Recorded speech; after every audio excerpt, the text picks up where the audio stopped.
네, 오늘 정치권 이슈들은 신성범 전 의원, 조기현 변호사와 자세하게 짚어보겠습니다. 어서 오십시오. 네, 안녕하세요. 네, 안녕하십니까. 이 문제부터 짚어보겠습니다. 정부가 의대 정원 확대를 추진하겠다 이렇게 밝히면서 뜨거운 관심을 받고 있습니다. 여야에서도 모두 의대 정원 확대에 환영의 목소리를 밝혔는데 다만 민주당에서는 의대 정원 확대에는 공감하지만 공공의대나 지역의대 또 지역의사제 도입을 선결 과제로 내걸었습니다. 의원님, 먼저 의대 정원 확대에 대해서 어떤 생각 가지고 계십니까? 저는 우리 지역에 말이죠. 시골 지역에 지방의료원장을 구하는데 연봉을 4억 원 가까이 준다고 해도 아무도 안 왔어요. 그러니까 이렇게 되면 뭐냐 도대체 4억 원이라는 게 뭐 일반인은 상상할 수 없는 숫자인데 그 금액인데 불구하고 왜 안 오는 거냐. 의사가 부족한 거냐. 부족한 것도 있고 아니면 지방을 기피하는 것도 있고 돈 되는 과에만 몰리고 이런 걸 다 국민들이 경험하고 있고 전부 다 온 국민이 서울로 큰 병원만 있다 보니까 지방 의료는 부실화되고 이런 게 다 알고 있는데 결국 뭐냐. 의사 숫자가 적다. 우리 이제 인구 1000명당 보니까 우리가 2.5명으로 나와요. 그러니까 한의사를 빼면 2.1명이라 그래요. 네. 이게 굉장히 낮다는 거예요. 적다. 이거 그렇다면은 몇 명이냐? 3058명이다. 의과대학에. 전국에 40개 의과대학이 있는데 3058명이 정원인데 이게 뭐냐? 2006년부터 18년 동안 딱 이 숫자라는 거예요. 그러면은 당연히 숫자를 늘려야죠. 지난 문재인 정부 때도 했습니다만 그때 이제 의사들이 반대할 때 어떻게 보면 당시 야당이 또 동조했단 말이에요. 동조하는 바람에 안 됐는데 이번에 기회다. 이렇게 되면은 저는 뭐 이번 기회에 여야가 같은 목소리를 내고 있으니까 작은 차이는 뒤로 제쳐놓고 정치권, 정부, 여당, 야당이 의사협회, 의사들 찾고 어떤 식으로든 협의를 해서 정원을 늘리는 것은 늘려야 된다. 이게 분명한 우리의 개혁 중에 하나로 보는 게 맞다고 봐야죠. 정원을 늘리는 게 분명히 옳은 방향이에요. 네, 조기현 변호사님. 뭐 의대 정원 확대에 대해서는 여야 의견이 일치하고 있고요. 지금 의원님 말씀하셨다시피 지난 정부에서도 의대 정원 확대를 추진했었죠. 근데 의료단체 반대로 실패를 했었는데 지금 말씀하신 대로 선진국에 비해서 의사 수가 적다는 건 누구나 아는 사실. 그걸로 인해서 필수 의료 인력 부재라든가 지방의 공백이 문제가 발생하고 있으니까요. 지금 정원 확대에 대해서는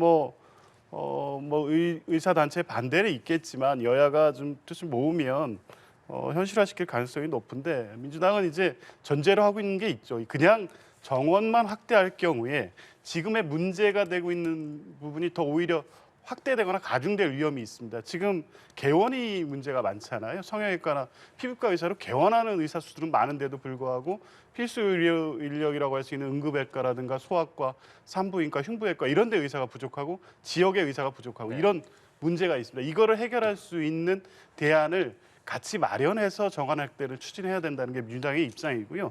정원 확대가 공공의료 서비스의 확대로 이어져야 된다.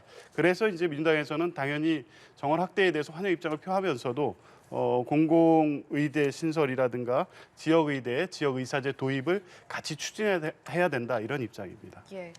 자, 의대 정원 확대에 대해서 윤석열 대통령의 의지는 확고한 것으로 알려졌지만 다만 증원 규모 등을 놓고서는 굉장히 신중한 그런 분위기입니다. 두 분께서도 말씀을 하셨지만 지금 국민들의 찬성 여론도 높고 그리고 여야 모두 환영의 뜻을 밝혔음에도 이렇게 신중한 이유가 문정부 시절 당시에도 의대 정원 확대를 추진을 했지만 결국에는 하지 못했던 이 부분을 좀 당시의 교훈 때문이다 이런 분석도 나오고 있거든요. 그렇겠죠. 정부 입장에서도 문재인 정부에서 윤석열 정부 입장 정부만 바뀌었을 뿐 보건복지부의 입장은 뚜렷할 텐데 그럼 어떻게 하면 이제 의사들의 저항, 이제 반발을 최소화하면서 합의를 이끌어낼 수 있는 게 중요한데 저는 잘 이루어질 거라고 봐요. 왜냐하면 의사협회에서도 이런 걸 18년째 만약에 3058명으로 동일된 이 의대 정원을 늘리지 않고는 안 된다는 사실은 본인도 알 테고 그래서 저는 이루어질 걸 보는데 규모가 어느 정도에 대해서는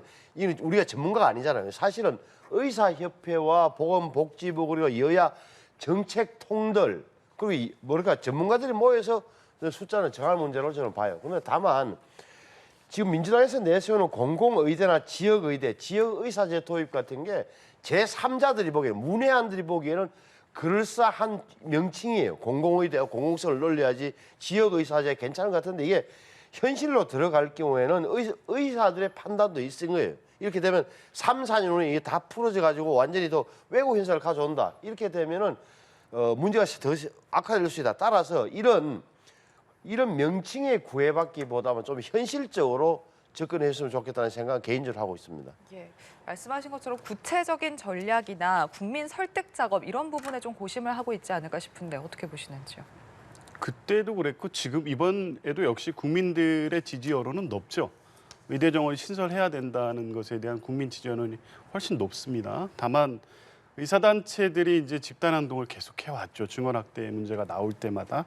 특히 2020년 문재인 정부 때 추진할 때에는 당시가 코로나 상황이었습니다. 그때 집단 진료 거부를 하고 또 의대생들이 국가 고시를 거부하고 사실은 당장의 문제가 아니라 당장의 문제 때문에 이 상황을 계속 지속할 수가 없어서 강행하는데 무리가 있었던 어떤 특수한 사정이 있었고요.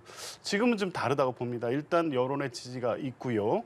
그리고 최근에 여러 가지 응급실 뺑뺑이라든가 국민들이 피부로 느낀 의사의 부족 현실 문제가 있기 때문에 국민적 지지는 분명히 하고 또 이제 반면에 의사협회에서 주장하는 어떤 논거들 의사 수가 우리가 부족한 게 아니다라든가 정부가 늘리려고 해도 필수 의료 부대에 대한 수가를 개선해야 된다든가 이런 부분들은 충분히 협의를 통해서 또 조정이 가능합니다.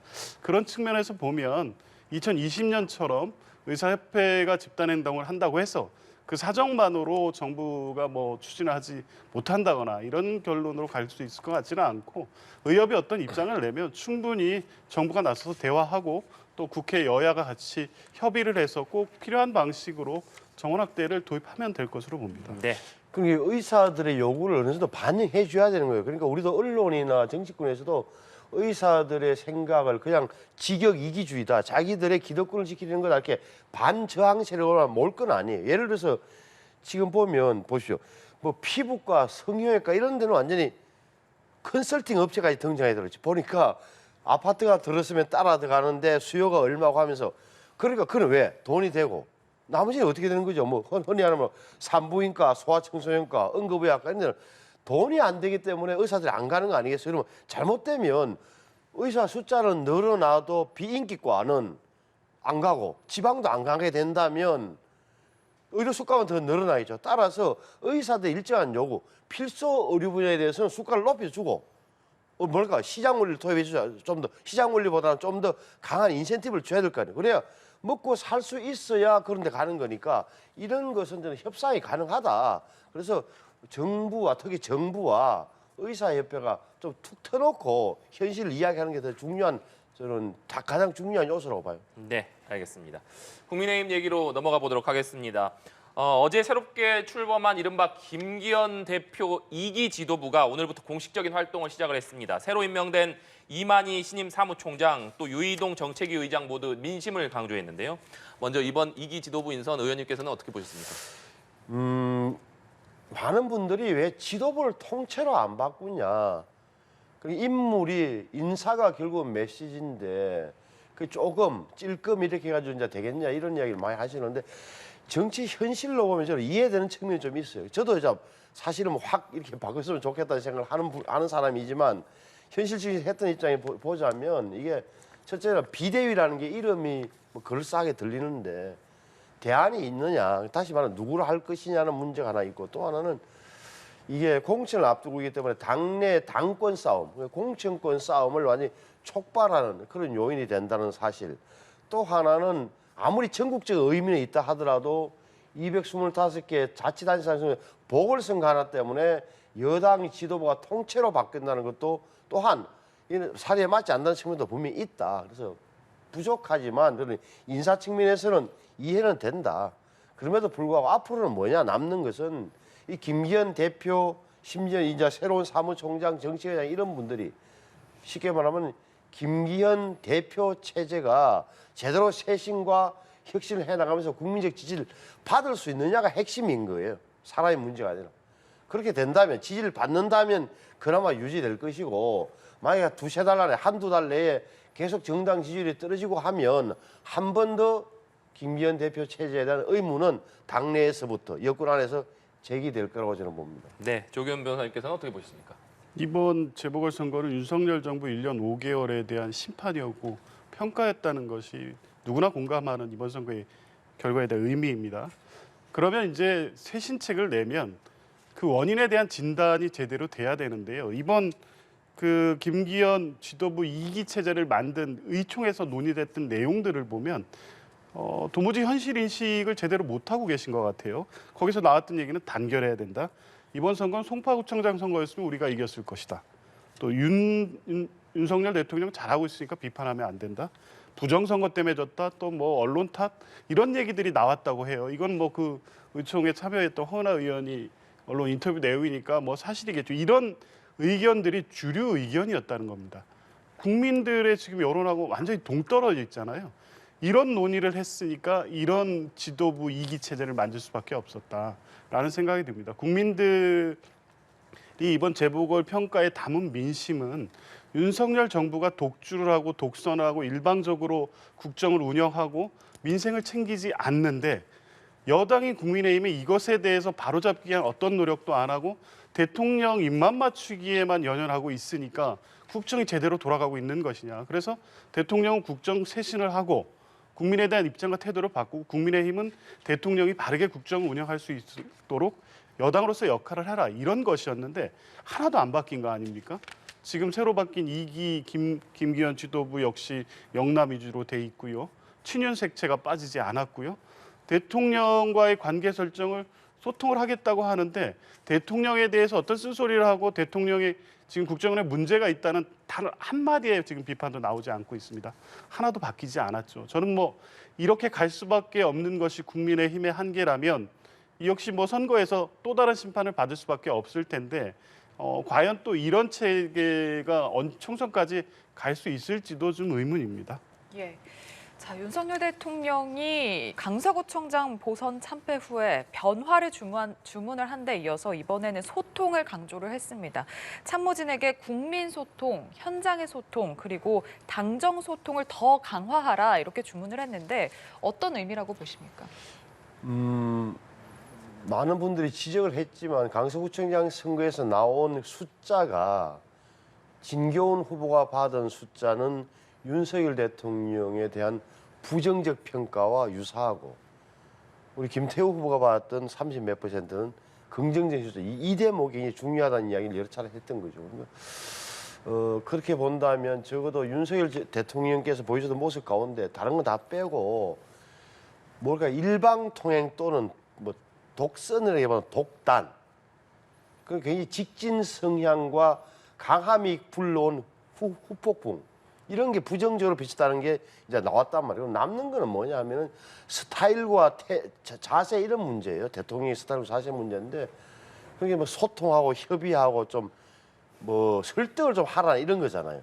그 부분에 대한 이제 대통령의 나름의 답변일 텐데 좀 저렇게 뭐 말은 틀리잖아요. 국민 소통하고 현장 소통하고 당정 소통 강화하라 맞는데 소통 당연히 해야 되는데 대통령의 소통을 좀 하셔야 될 거 아니에요. 대통령 소통하는 건 뭐냐면은 내부적으로 본다면 어떻게 보면 이제 여당과의 소통일 텐데 여당 안에서도 좀 비주류 이른바 흔히 언론에서 하는 표현대로 하면 비윤과 소통을 좀 하시는 게 저는 좀 더 소통의 가장 원천적인 문제를 해결하는 방법이다 봐요. 그러니까 예를 들어서 지난 3월 달에 우리 대표 선거 때 좀 멀어진 것으로 온 국민이 알고 있는 나경원, 안철수 이런 사람들과도 대통령이 또한 정치인의 한 사람으로서 어떻게든 좀 소통하는 모습을 보여준다면 제가 보기에는 많은 국민이 생각하는 대통령이 굉장히 변했네. 그렇게 마음에 안 들었던 사람들이지만 만나서 이야기를 듣는구나 하는 대목은 굉장히 중요한 시그널이 될 거라고 감히 말씀드려요.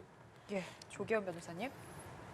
윤석열 대통령이 뭐 어떻게 보면 이제 지금 현 정부 불통의 상징이죠.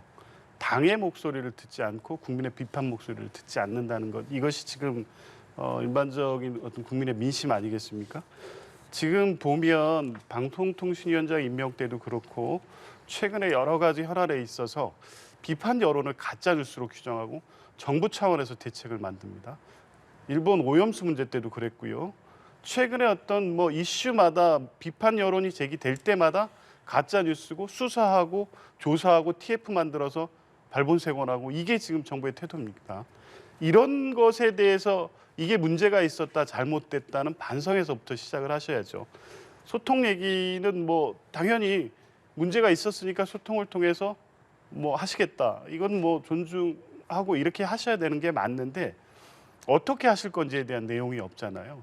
지금 말씀드린 대로 비판 여론도 수용하고 그거는 당내든 아니면 국민의 목소리든 싫은 소리도 듣고 그 얘기를 듣고 맞는 얘기면 본인이 생각하시는 것을 바꿀 수 있을 정도의 자세 이런 것들을 보여주셔야만이 소통을 하겠다는 것이 이번 재보궐의 민심을 좀 어느 정도 진지하게 성찰하고 계시구나 이렇게 느낄 텐데 그런 게 없어 보여요. 그러니까 소통을 하시겠다고 해도 지금까지 보여오신 태도가 바뀔 것이냐라는 의문이 계속 제기될 수밖에 없고 어쨌든 이런 주문을 하셨으니까 뭐 지켜보면서 이게 정말 어떤 실행력이 있고 의미 있는 지시와 어떤 뭐 소통이 될지에 대해서는 지켜보겠습니다만 역시 이 부분이 되느냐 안 되느냐가 또 이번 민심을 제대로 수용했느냐 안 했느냐에 대한 평가로 이어질 것이고 그게 총선까지 이어질 것이기 때문에 아마 대통령께서 이 부분을 정말 진지하게 생각하셨다면 진지한 국민과의 소통, 당과의 소통, 또 야당과의 소통을 위해서 어떤 구체적인 어떤 실천적인 노력을 하시는지 이걸 좀 지켜보면 될 것 같습니다. 네. 앞서 의원님께서 윤석열 대통령이 좀 당내 대표적인 비윤들과도 소통을 해야 된다 이런 점을 강조해 주셨는데 국민의힘 내부에서 대표적인 비윤으로 꼽히는 유승민 전 의원은 이번 보궐선거가 윤석열 대통령에 대한 심판인데도 불구하고 대통령이 사과나 반성 또 변화할 생각도 없다 이렇게 강한 비판을 내놨습니다. 그러면서 조중동 같은 보수 언론도 비판한다는 것은 윤석열 정권의 레임덕이 시작된 것이다 이렇게 주장하기도 했는데 의원님 이 부분은 어떻게 봐야겠습니까? 레임덕이라는 표현이 걸리기는 하는데 흔히 말하는 조중동, 조선일보, 중앙일보, 동아일보가 보수 성향의 유권자를 대변하기도 하고 또한 그분들에게 논리를 제공하는 그런 측면에서 보자면 중요한 지표이긴 하죠. 근데 그분 세계 신문 언론에서 보니까 굉장히 한결같은 뭐 차이는 좀 있지만 한결같이 이런 쓴소리를 많이 하더라고요. 그러면 그 대목이 뭐냐? 보수 지지 유권자들이 갖고 있는 불안감 내지는 좀 빨리 바꿔달라는 그런 요구를 반영하는 분명한 거예요. 레임덕하고는 저는 뭐 연결될지는 모르겠으나 평가를 좀 유보하고 싶고 중요한 걸 이야기하는 거예요. 대통령도 스타일 좀 바꿔달라는 뭐 그런 요구 아니겠어요?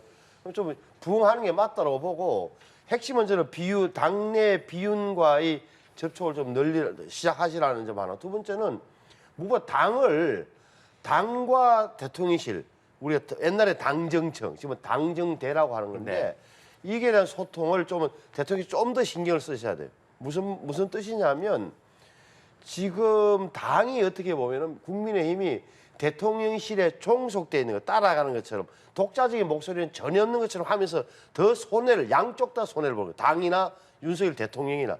그렇다면 당에서도 어떤 소리는 내줘야 되는 거고 그것을 대통령이나 대통령실에도 받아들일 준비가 돼 있어야 되는 거예요.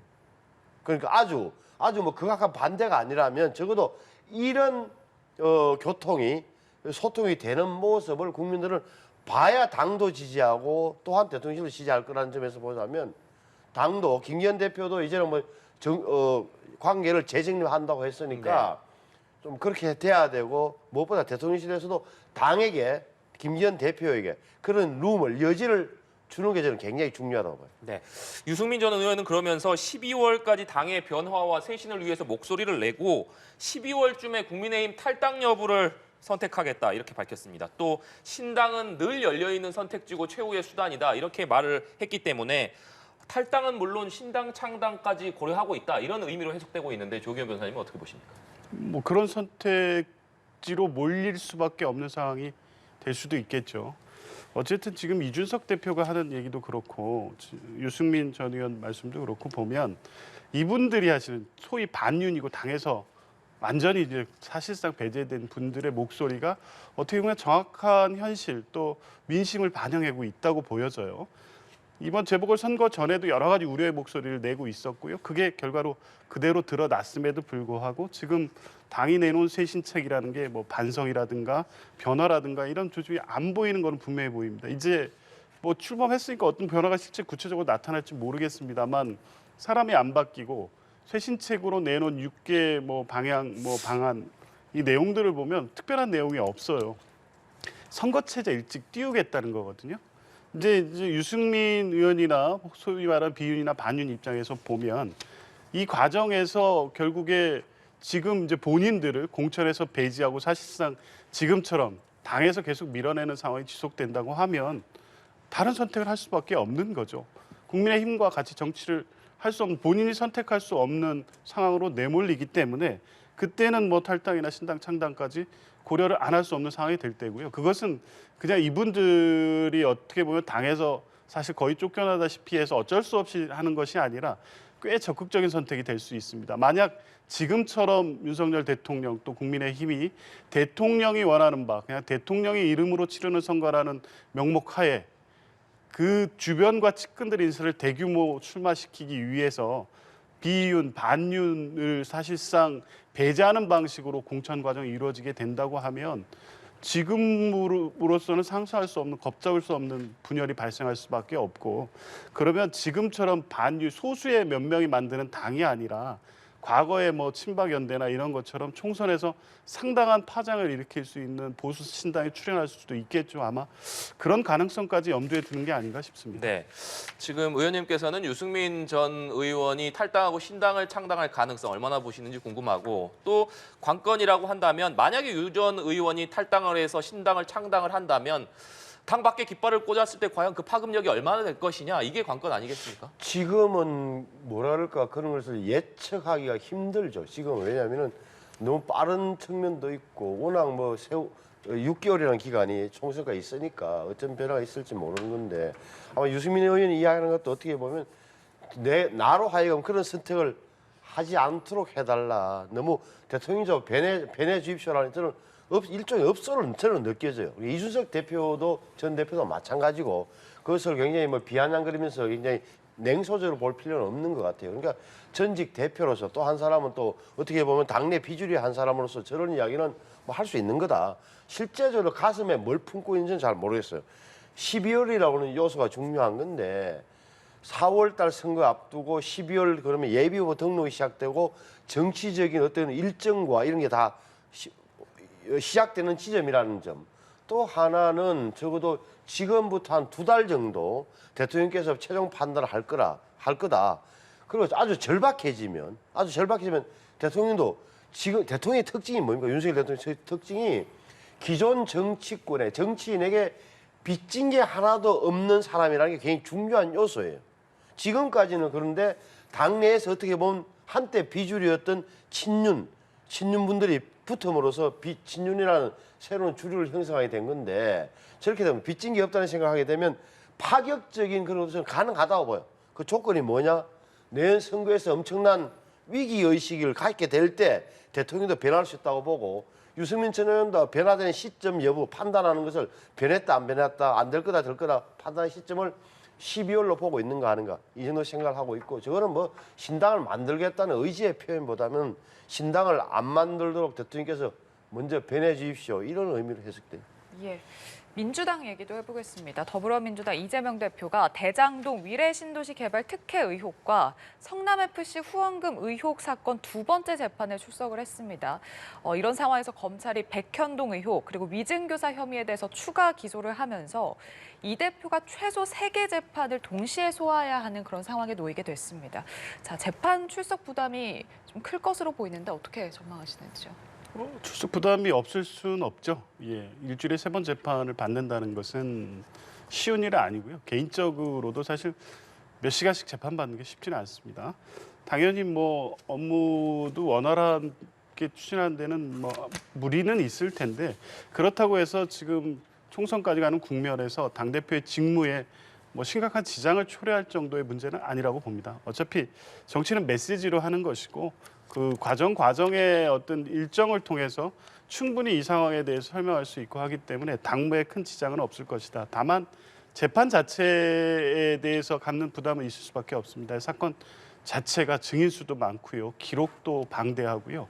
관련해서 이제 언제까지 이게 1심 재판 판결이 날지 지금 예측이 불가능한 상태입니다. 게다가 이제 대장동 재판 같은 경우에는 신속 절차라고 해서 뭐 재판을 가능하면 빠른 시기에 많이 하는 방식으로 지금 절차 진행을 하겠다고 재판부가 얘기해 놓은 상태이기 때문에 그것을 따라가야 되는 거죠. 뭐 형사 재판에서 피고인은 당연히 본인의 방어권에서 출석해야 되기 때문에 일정에 좀 무리가 생길 수는 있는데 아마 대표도 그렇고 지도부 전체 입장에서도 볼 때 재판 절차에도 충실히 임하면서 총선까지 가는 과정에서 대표로서 직무 수행에 큰 문제는 없을 것이다. 이렇게 판단하고 있는 것 같습니다. 예. 근데 지금 이재명 대표가 재판을 받고 있는 게 두 건이잖아요. 그러니까 하나는 선거법 위반 사건. 나 김문기 잘 모릅니다 하는 대목 하나. 두 번째는 대장동하고 성남 FC 이렇게 위례 사건을 묶은 거 하나. 재판을 받고 있는데 지금 다시 두 건이 추가 기소됐단 말이에요. 하나는 백현동, 하나는 위정교사인데 이렇게 되면 네 건을 기소가 되면 재판을 받게 될 거예요. 이게 다 네 건이 다 서울중앙지방법원에서 일어나요. 근데 지금 또 하나를 보면은 쌍방울 대북 송금세 의혹은 수원지검으로 가서 보강 수사한다 그랬으니까 수원지검에 가서 수원지검이 기소하게 되면 수원지방법원에 가서 또 재판을 받는 거예요. 그러면 서초동, 수원 왔다 갔다 하는 건데 뭐 물리적으로 가능하다 칩시다. 근데 중요한 요소는 이런 거예요. 이 재판 과정에서 참고인 증인들의 증언 진술이 언론을 통해서 신문이나 방송에 나오게 되면 새로운 사실이 많이 밝혀지게 되면 오히려 이런 게 저는 리스크가 될 것 같고 지금 법원과 관련해서는 한 가지 의아한 거는 지금 이재명 대표의 선거법 위반 사건이 작년 9월 달에 기소됐어요. 이게 1년이 넘었는데도 1심 판결이 아직도 안 나오고 수많은 증인 갖다 대면서 이렇게 판단을 계속 늦춰지고 있어요. 판단이. 이재명 대표 측이 어떻게 보면 재판 지연 전략에 요즘 들어서 재판부가 끌려다니는 거 아니냐 이런 생각이 덜 지경이에요, 지금. 네. 마지막으로 국회 법사위 국정감사 내용도 짚어보겠습니다. 법사위가 서울중앙지검과 수원지검 등 검찰청을 대상으로 국정감사를 진행하고 있는데 이재명 대표의 대북 송금 의혹 수사 책임자인 이모 수원지검 2차장 검사의 위장 전입 또 세금 체납 의혹이 제기돼서 여야가 공방을 벌이고 있습니다. 민주당 김의겸 의원이 의혹을 제기하면서 2차장 검사를 국정감사장에 불러달라 이렇게 요구를 했는데 국민의힘은 이것이 검찰 수사를 흠집내기 위한 시도 아니냐 이렇게 강하게 비판을 하고 있는 상황입니다. 조경 변호사님 어떻게 보십니까? 일단 김의겸 의원의 측에 제보가 있었던 것 같습니다. 제보 내용도 구체적이고요. 오늘 국정감사장에서 조목조목 밝혔고 그 입장을 묻고자 했는데 당사가 출석을 안 했기 때문에 아마 수원지검장이 답변을 했는데 적절하지 않다고 답변을 하더라고요.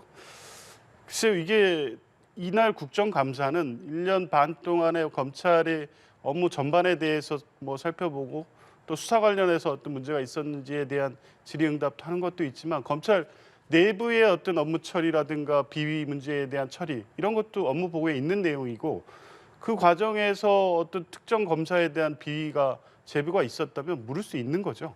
그러니까 검찰이 성역이 아니지 않습니까? 특히 검찰 비위 관련된 사건들은 고발이 이루어지더라도 제대로 수사도 이루어지고 않고 결국에 최종 처분에 있어서도 대부분 또 온정주의가 작동한다는 비판이 많습니다. 그런데 주요 사건을 처리하는 검사에 대해서 비위가 제보가 됐고 그 내용이 구체적이고 상당히 신빙성이 있다면 국정감사장에서 제기할 수 있는 것이죠. 그래서 사실이 아니면 본인이 나와서 소명을 하고 밝히고 뭐 필요하면 뭐 어떤 뭐 수사를 의뢰한다 여러 절차를 거칠 수 있음에도 불구하고 수원지검장이 과연 이게 국정감사에 적정하지 않은 것 같다라는 어떤 정치적 대응으로 이 사건을 그렇게 넘어갈 수 있는 것인지 의문이고요. 뭐 오후에 나오셨는지는 모르겠지만 뭐 김의겸 의원 본인께서 나와서 입장을 밝혀달라 그러면 되지 않느냐고 했으니까 검찰이 뭐 나중에 나오지 않았더라도 뭐 자료를 통해서 문제에 대해서 소명하면 될 일이라고 봅니다.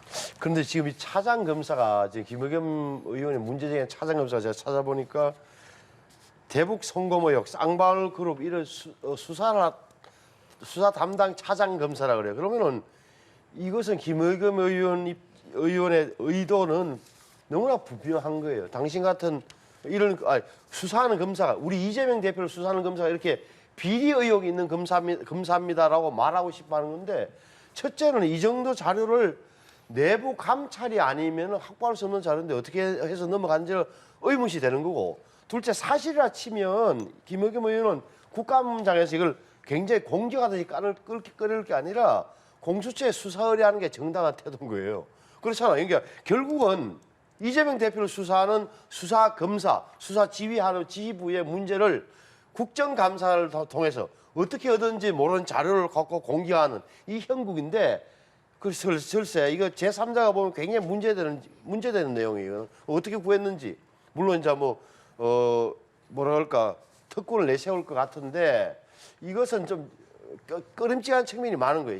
설사 사실이라 하더라도 내부 자료가 어떻게 유출됐는지 그리고 그 개인에 대한 공격이 왜 내부에 뭐 이런 의문이 굉장히 많이 드는 그런 공격이죠. 예, 알겠습니다. 두 분 말씀 오늘 여기까지 듣도록 하겠습니다. 신성범 전 의원, 조기현 변호사와 함께했습니다. 고맙습니다. 네.